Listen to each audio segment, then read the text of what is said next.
Auzitem că pe vremuri Dumnezeu ar fi dorit ca să afle printr-un înger dacă omul e fericit. Merse îngerul pe cale, lumea întreagă colindând, când în deal și când în vale, pe creștin tot întrebând. Unul zise: cum pot oare fericit să mă numesc, să-mi fie cu iertare? Nu vezi cât de mult trudesc? Altul zise cu durere: eu aș fi, dar ce să fac, fiindcă banii-s la putere, iar eu sunt un om sărac. Unul spuse cu mândrie: eu am bani, ce pot să zic, am destulă avuție, nu duc lipsă de nimic. Însă fericit aș spune că nu pot să mă numesc, fiindcă n-am copii pe lume și încep să îmbătrânesc. Altul strigă cu ocară: o, ce fericit aș fi dacă n-aș avea povară o mulțime de copii.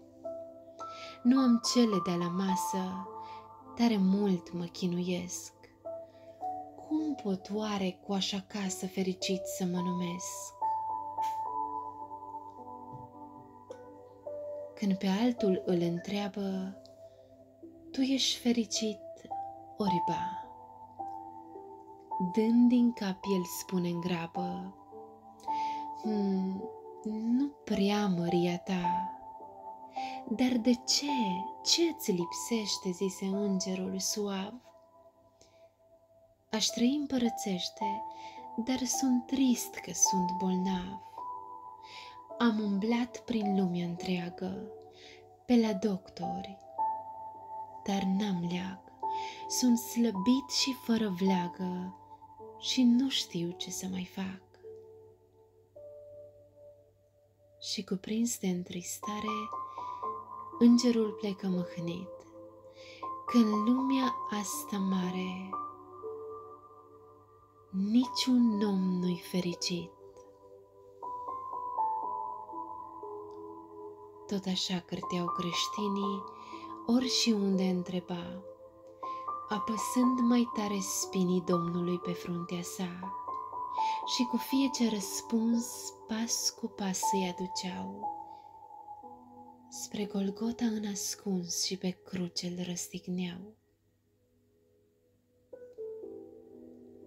Merse îngerul ce merse, până când a întâlnit un om ce sudoarea șterse de pe chipul lui trudit. Omule, te văd muncind și ești mult prea obosit, ziua toată robotind. Spune-mi, tu ești fericit? Omul se îndreptă de spate și privindu-l pe străin, îi spuse cu bunătate: fericit sunt pe deplin. Îngerul sări deodată iscodindu-l în adins. Casa ta-i dărăpânată, foc în vatră ți s-a stins. Ai copii prea mulți, se pare, și cu greu îi crești pe toți. Nu ai bani pentru mâncare și ești fericit, socoți. Eu nu te cunosc, străine, și nu știu de unde vii, dar de vrei rămâi la mine până mâine în zor de zi. Iată acum se face seară, nu-i bine să mergi pe drum, că sunt oameni răi pe afară și flămând vei fi oricum. Nu am bani, nu am avere, nu am casa, un palat, am în schimb o mângâiere, că am sufletul curat. Casa mea dărăpânată cu căldură te-o primi chiar de focul stins în vatră, o mânca ce s-o găsi. Și cu toții stând la masă Domnului i-am mulțumit, când spre noi mereu revarsă un noian de bucurii. Să fii fericit în lume, dacă vrei, nu e prea greu, că averea mea, vezi bine, e doar bunul Dumnezeu. El îmi dă mereu putere, El mă iartă când greșesc, El mi-alină orice durere, El mă ajută să trăiesc. Cine are așa avere, are tot ce și-a dorit, are în suflet mângâiere și în viață fericit.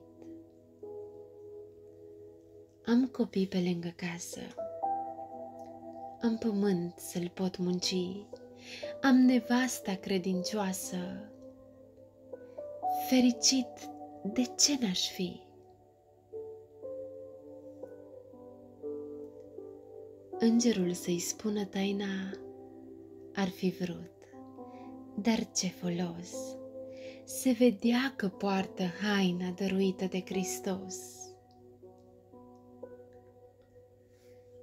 Bucuros el se întoarce și zbură spre cer grăbit, fiindcă în sfârșit aflase un om care-i fericit.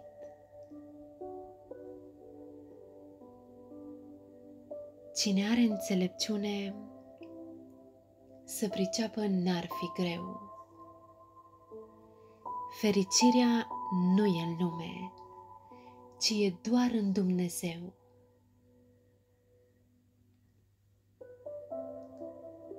Dacă am fi din întâmplare întrebați și noi cândva,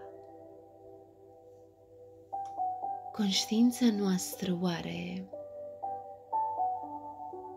ce-ar răspunde? Nu sau da?